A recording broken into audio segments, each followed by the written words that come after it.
안녕하세요. 중이만 4년한 꼴통장교 부설구구입니다. 오늘은 신병 3 4편을 보고 한번 리뷰를 해보겠습니다. 야, 너 괜찮냐? 똥을 못 싸가지고 복통으로 갔다 온다. 이산주 된 것 같습니다. 야, 돌 나오겠다, 돌. 항문 피날이라고 하라고.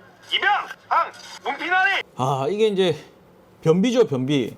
이게 이제 새로운 환경에 이렇게 오다 보면은 일부 인원들 같은 경우는 변비 걸려가지고 막 2주 심지어는 한 달 이렇게 그러니까 똥을 이렇게 변비를 못 하는 친구들이 있습니다. 그런 것도 어떻게 보면 신병이 왔을 때 간부들이나 소대장이나 부소대장이 체크해야 될 사항 중에 하나입니다.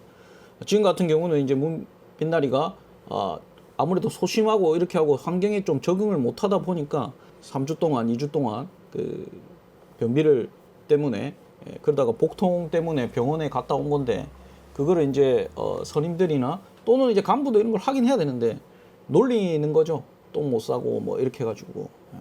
근데 또 이제 문빛나리 같은 경우는 소심한 성격이다 보니까 이런 말들이 조금 예민하게 반응할 수가 있습니다. 그리고 이제 이게 작업하고 있는데 보면은 이 상병장들이 저렇게 많이 쉬지 않습니다. 이게는 간부가 별로 없어서 그런지는 모르겠지만 실질적으로는 간부가 항상 있어야 됩니다. 자리에. 왜냐하면 무슨 사고가 발생될 수도 있고 무슨 문제가 발생됐을 때 그거를 책임질 수 있는 게 아닙니다. 병사가. 그렇기 때문에 항상 그 자리에 현장에 있어야 되는데 그러지 않다는 거. 이런 거는 조금 이제 잘못된 거라고 저는 생각을 하는데 이거를 만든 장삐쭈 같은 경우는 이제 병사로 있다 보니까 이런 경우가 많았었나 봅니다. 자다가 막 깨고 그렇지. 예, 맞습니다. 심장이 막 빨리 뛰면서. 예, 맞습니다. 숨은 안 쉬어지고. 예. 이 병을 뭐라 그러는 줄 알아? 잘 모르겠습니다. 이등병. 정말 병신 같은 발언이죠. 군의관이 물론 이제 군대에 오는 군의관이 여러 종류가 있는데 보통 이제 중위 같은 경우는 인턴을 마치고 옵니다. 그러면 이제 그냥 과는 안 정해졌고 그냥 일반적인 어떤 모든 것들을 이제 진료할 수 있는 그런 정도 수준의 이제 의사가 오는 거죠. 그러니까 일반적으로는 의사고시나 이런 걸 다 봤기 때문에 의사로서는 문제가 없지만 일단 전문의는 아닌 거죠. 그리고 이제 대위는 이제 전문의를 따고 오는 겁니다. 지금 같은 경우는 대위다 보니까 상급부대 병원 저희 같은 경우도 무슨 이유로 갔는지도 모르죠. 지금 같은 경우는 생활지도 기록부에 이제 정신병 전력이 있고 그걸 약을 먹었던 것들이 있는데 아마 제가 봤을 때 중대장이 체크했을 것 같은데 이거를 놓친 건지 그거는 정확하게 모르겠지만 가라 중대장이라 하더라도 가라 중대장의 특징이 문제점을 굉장히 빨리 파악을 합니다. 근데 그거를 놓쳤는지는 제가 모르겠지만 일단은 그런 상황에서 이 친구를 그냥 속이 안 좋고 변비 어떤 이런 쪽으로 보내다 보니까 이제 아무래도 그런 이야기를 하죠. 제 경험상으로도 옛날에 이제 철정병원에 갔을 때 이제 병사를 데리고 갔었거든요. 데리고 갔는데 그 친구 같은 경우는 이제 제가 직접 그 의사랑 같이 이제 앉아가지고 거기 이제 앉아서 보호자 같이 그러면서 이제 애가 이야기할 때 제가 옆에서 보태고 이렇게도 이야기합니다. 그렇게 하면은 이제 군의관이 이런 식으로 못 하거든요. 군의관이 계급은 높지만 중이라 하더라도 이렇게 함부로 할 수 있는 그런 관계가 아니기 때문에 서로 이제 상호 이제 높임말 쓰고 이렇게 하거든요. 그래서 이제 그렇게 하니까 그 사람이 테스트 한번 해보겠다 이런 식으로 체크해보겠다 하더니 지능이 좀 낮은 것 같다. 그래서 자기가 근무하던 옛날에 이제 대학교 병원의 교수님한테 그게 이제 춘천병원이었는데 그쪽으로 한번 가보라고 해가지고 가서 테스트를 받았는데 IQ가 70이 안 넘었었습니다. 그래서 그 친구가 바로 전역을 했던 그런 이제 제가 경험도 있거든요. 물론 이제 여기에서 이제 군의관이 그런 어떤 일반적인 좀 이렇게 잘 체크하지 못한다, 이렇게 문제점이 있을 때 잘 캐치 못한다 이렇게 하는데 제가 아는 주위의 의사들도 하는 말이 있습니다. 자기가 모르면 상급부대로 가라고 이야기를 해줘야 되는데 그렇지 않고 이거를 자기가 섣불리 판단해가지고 어떤 결론을 내려버리면 그게 나중에 큰 문제가 생길 수 있다고 이야기를 하거든요.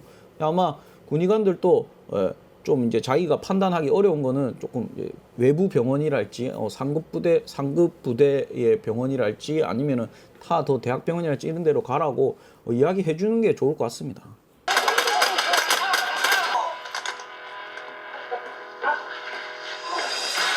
금일 조기 태수자 무 훈련 끝. 이제 이게 드라마니까 가능한 거지 실제로 전투를 하게 되면은 혼자 싸우는 게 아닙니다. 한 개 분대가 싸우는 것도 아니고 한 개 소대가 싸우는 것도 아니고 한 개 중대가 싸우는 것도 아니고 한 개 대대가 싸우는 것도 아닙니다.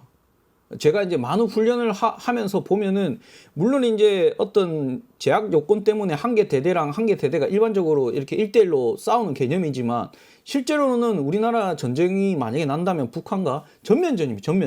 전면전이면 저쪽도 전선이 깔리고 우리도 전선이 깔리기 때문에 서로 뭐 한쪽은 방어하고 한쪽은 공격을 할 것이고 한쪽이 뭐 이렇게 뚫고 예를 들어 가지고 이렇게 하는 거기 때문에 이런 총 하나 들고 막 한 명이 막 여러 명을 이렇게 해가지고 할 수 있는 게 아닙니다. 전장 여건이. 뭐 우리가 지금 요즘에 뭐 하는 게임처럼 배틀그라운드처럼 뭐 총을 막 앞에서 1대1로 막 쓰면서 막 점프하고 뭐 이렇게 뭐 벽에 숨었다가 뭐 하면서 나왔다가 뭐 이렇게 하면서 할 수 있는 게 아니거든요. 실제 전장 상황이라면. 그래서 이렇게 하는 거는 좀 영화에 가깝다. 좀 비현실적이다는 생각을 하는 거죠. 제 입장에서는. 그리고 이제 실제로 진짜 전투가 되면은 만약에 어떤 공격하는 입장이다. 우리가 공격하면은 신속 정확하게 해야 되고 그리고 적의 규모를 파악을 똑바로 해야 됩니다. 그렇게 하기 위해서는 정찰병을 보내야 되는 거고 그 정찰병들이 확인된 적에 대해서는 철저하게 상급부대 화력으로 적 전투력을 확실히 다운시킨 다음에 적이 어떻게 보면은 소수 인원 그러니까 우리가 한 개 뭐 중대 규모가 그러니까 공격을 했을 때 이 부대가 이 앞에 있는 데가 한 소대 규모 정도다. 그렇게 했을 때 실제로 투입이 되고 이렇게 하는 겁니다. 실제로 공격을 하고. 근데 방어하는 부대가 뭐 중대 병력과 그 동등한 입장이다. 그렇게 했을 때는 조금 이제 방어하는 사람이 유리하거든요. 그렇기 때문에 상급 부대 화력을 통해서 철저하게 적을 좀 다운시킨 다음에 그 다음에 이제 이렇게 가는 거지. 지금처럼 막 한 명을 뭐 잡고 총 이렇게 해가지고 막 뭐 무술하는 것처럼 막 돌려가지고 뭐 피하고 뭐 이렇게 하는 게 영화만 가능하지 실제로는 그렇게 되지 않습니다. 그래, 알겠으니까 걱정하지 말고 가봐. 나 그렇게 소문내고 그런 사람 아니야. 야! 체육은 똥 쌌다! 저도 이 드라마니까 그렇지만 저런 부사관이 있었나 하는 생각도 듭니다. 물론 얼굴이나 이렇게 생김새나 요런 말투나 요런 거는 이제 그런 이제 묘사는 그렇게 가능한데 지금 같은 경우는 확인되지 않은 거죠. 사실적으로 만약에 진짜 정말 똥을 쌌다면 그 똥을 왜 쌌는지 정말 이게 뭐 실수로 싼 건지 아니면 진짜 몸에 문제가 있는 건지 아니면 어떤 뭐 그런 상황이 돼 가지고 했는지 그런 거를 체크를 하는 게 간부죠. 저도 이제 옛날에 그 군생활 할 때 그 병사가 오줌 싼 적이 있거든요. 그 친구는 좀 지능이 낮고 좀 제가 볼 때는 역대 최악의 병사였지만 그 친구 같은 경우는 이제 혹한기 훈련 때 저희가 K4 차량에서 이제 이렇게 해가지고 이제 애들 돌아가면서 이렇게 이제 차량 안에 운전석에 이제 이렇게 추우니까 그 혹한기 훈련 때 이렇게 돌아가면서 애들을 이렇게 있게끔 했거든요. 근데 얘 같은 경우는 조금 체력도 약하고 이렇게 해가지고 조금 이제 뭐 새벽 시간에 그냥 계속 있으라고 했었어요. 근데 그 친구가 오줌을 싼 거예요. 그 운전병은 어떻게 보면 우리 부대원이 아니고 서로 남남 뭐 아저씨라고 부르거든요. 병사들끼리. 그 친구가 이제 저한테 와가지고 저 친구가 오줌을 싼 것 같다. 보니까 그 좌석에 이렇게 오줌 동그랗게 물 같은 게 묻어 있더라고요. 냄새도 막 나고. 보니까는 이제 혹한기니까 추우니까 그 추워가지고 밖에서 오줌 싸는 게 추울 것 같아서 그냥 그 앉아서 오줌 싼 겁니다. 그 자리에 그대로 앉아가지고. 보니까는 막 내피랑 뭐 내복이랑 바지랑 다 보니까 이게 젖어 있는 겁니다. 근데도 그냥 생활하는 거죠. 그래가지고 불러가지고 그 다 옷 분대장 시켜가지고 옷 다 갈아입히고 그런 친구도 군대에 있었습니다. 그렇게 하면 이제 그런 친구를 어떻게 야, 얘 오줌 쌌다, 오줌 싸게다 이렇게 하는 게 아니죠. 그냥 보고 조치를 하고 병사들한테도 이러니까 이 좀 잘 봐라. 이렇게 하면서 데리고 가야 되고 이렇게 해야 될 돌봐줘야 될 그런 사람으로 생각을 해야지. 야 이거 오줌 싸게 그렇게 안 하거든요. 좀 이 부사관 같은 경우는 조금 이제 좀 좀 제가 볼 때는 아니다 이런 생각이 듭니다. 너도 참 답답하다. 죄송합니다. 송하지 말고 잘하라고. 왜 저런 애들만 들어오는지. 이게 이제 가장 이제 군대에서 우울증 걸린 병사들의 최후 가장 이제 자살 단계까지 왔는 아주 심각한 지금 상황이라고 볼 수 있죠. 보통 이제 우울증 되면은 남들이 하는 말이 되게 신경 쓰입니다. 그러면서 이제 그런 지적들이 막 이렇게 되면은 자기를 싫어하는 것 같고 미워하는 것 같고 막 없어지기를 원하는 것 같고 막 사라져도 아무도 슬퍼하지 않을 것이다. 그러면 오히려 내가 죽으면 잘 죽었다고 할 것이다. 그래서 내 목숨을 이제 뭐 내려놓는 그런 경우가 있거든요. 그래서 아까 병원에 갔을 때도 정신과에 갔으면 그런 약을 줍니다. 그 약이 뭐냐면 이제 조금 이제 그런 생각을 이제 못하게 그렇게 하는 이제 뭐 그런 억제하는 그런 약을 주거든요. 그런 거 하면 이제 그런 생각을 좀 못하게 되는데 그런 약을 안 먹으면 자꾸 이제 그런 생각을 하면서 자기 스스로 이제 어떻게 보면은 그런 결론을 막 이르려고 하거든요. 그런 거를 자꾸 이제 주위에서 체크해주고 이렇게 해야 되는데 지금 현재 계속 방치되고 있는 거죠. 저도 뭐 실제로는 이제 제가 소대장 할 때 한 명이 손목을 그은 친구가 있습니다. 그 친구 같은 경우는 이제 좀 뭐 다른 병명이지만 귀신이 보인다 하고 자기도 모르게 뭐라고 해야 되나 이렇게 고통 없이 죽는 방법이 생각나면 자기도 모르게 그걸 하고 있다고 하더라고요. 그게 이제 밖에서도 그랬고 지금 이제 군대라는 곳에 이제 어떻게 보면 억압된 생활, 통제된 생활 하다 보니까 그게 좀 심해진다 이렇게 이야기를 해서 제가 그랬죠. 그런 뭐 생각이 들면은 그걸 뭐 말로든 아니면 글이든 아니면 그림이라도 그려서 나한테 가져와라. 그러면은 내가 그게 고통 없이 죽는 방법이 아닌 것을 내가 이야기해 주겠다. 이렇게 해서 막 그려오는 내용들이 장난이 아니었습니다.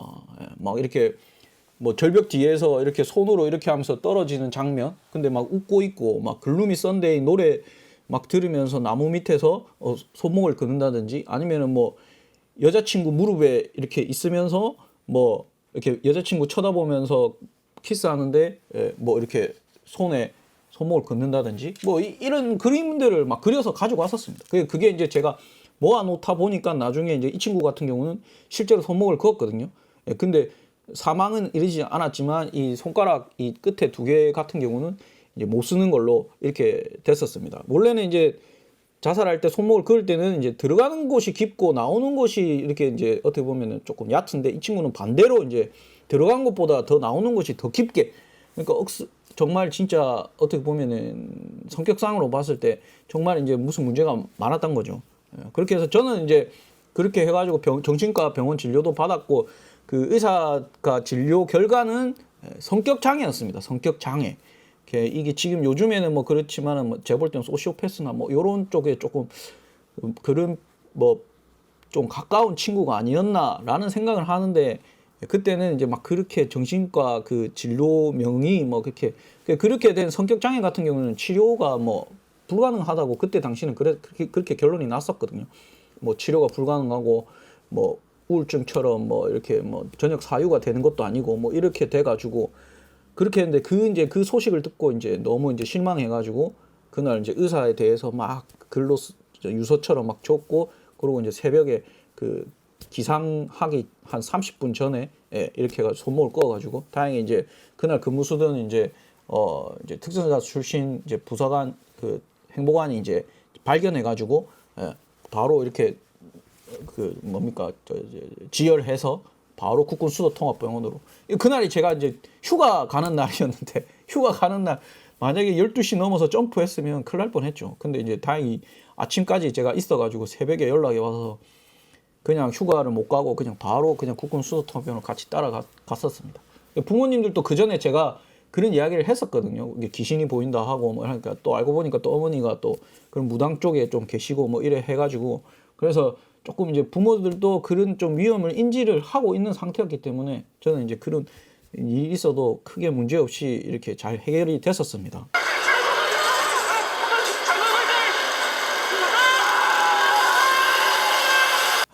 이게 이제 진짜 이게 이제 간부들이 정말 이제 이게 계속 봐줘야 되는데 그렇지 못하다는 거. 이게 보일러실 같아요.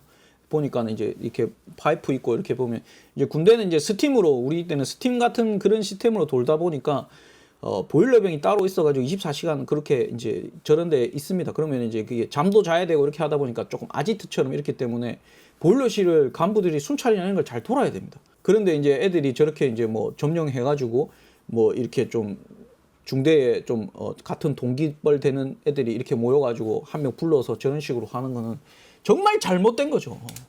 저 보면서 진짜 저런 거는 있었어도 안 되고 이거 뭐 있으면 안 되고 있었어도 안 되는 그런 일인데 이 장삐쭈 이거를 이제 어떻게 보면 신병을 한 그 사람 같은 경우는 이런 거를 어떻게 보면 경험을 했으니까 실제로 이렇게 한다고 저는 생각이 들거든요. 저는 이제 간부로서 저런 놈들을 진짜 이렇게 잡아내지 못하고 저렇게 했게끔 이렇게 했다는 것 자체가 정말 이제 좀 마음 자체가 좀 무겁습니다. 그리고 지금 같은 경우는 예초기 그거를 돌려가지고 손을 거기에다가 집어넣어가지고 이게 잘리냐 안 잘리냐 그거를 이건 진짜 엄청난 가혹행위입니다. 근데 이제 이게 드라마라서 그렇다고 생각을 하고 너무 감정이입을 하면 안 되니까. 그리고 이제 오늘은 이제 여기까지만 리뷰하고 다음 또 5편에서 또 리뷰할 수 있도록 하겠습니다. 구독과 좋아요 부탁드립니다. 이상입니다.